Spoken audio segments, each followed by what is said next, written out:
તો ગાઈઝ મને તો આદત લાગી જશે સવારમાં ઉઠીને દોડવાની. છેલ્લા 2-3 અઠવાડિયાથી હું નીકળી જાઉં છું સવારમાં 5, 5:30 વાગે વોકિંગ કરવા માટે. આજે તો હું પહોંચી ગયો વોકિંગ કરતા પંડવાઈ નહેરની તરફ. પછી હું નહેરમાં રહેતી માછલીને ગાંઠિયા ખાવડાવવા લાગ્યો, જે નેક્સ્ટ લેવલ ખાય છે તે તમે જોઈ શકો છો.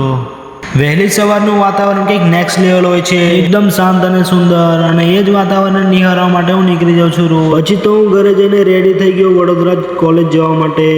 વડોદરા જતા અમને નર્મદા નદી પણ મળે છે અને નેક્સ્ટ લેવલ વ્યૂ પણ જોવા મળે છે. પછી હું પહોંચી ગયો વડોદરા સિટી બસ સ્ટેન્ડ પર. ક્લાસમાં પહોંચીને અમે અમારું કામ ચાલુ કરી દીધું, ડ્રોઈંગ દોરવાનું. 1:30 વાગ્યા પછી અમે પહોંચી ગયા વર્કશોપમાં, જ્યાં અમારું પ્રેક્ટિકલ કામ થાય છે. તો ગાઈસ મારા હાથમાં જોઈ શકો છો, એને કહેવાય છે વર્નિયર કેલિપર. જો એનો ઉપયોગ તમને ખબર હોય તો મને કોમેન્ટમાં જરૂરથી જણાવજો. પછી અમારો સમય થઈ ગયો ચા પીવાનો, અને તમે પણ ચાલો. અને હવે અમારો ટાઈમ થઈ ગયો છે ઘરે જવાનો. તો મળીશું આપણે પણ નેક્સ્ટ વ્લોગમાં. ત્યાં સુધી bye bye, take care, enjoy. ને અમારો મિની વ્લોગ સારો લાગ્યો તો લાઈક, કોમેન્ટ અને શેર અને ફોલો કરી દેજો. મળીશું આપણે નેક્સ્ટ વ્લોગમાં.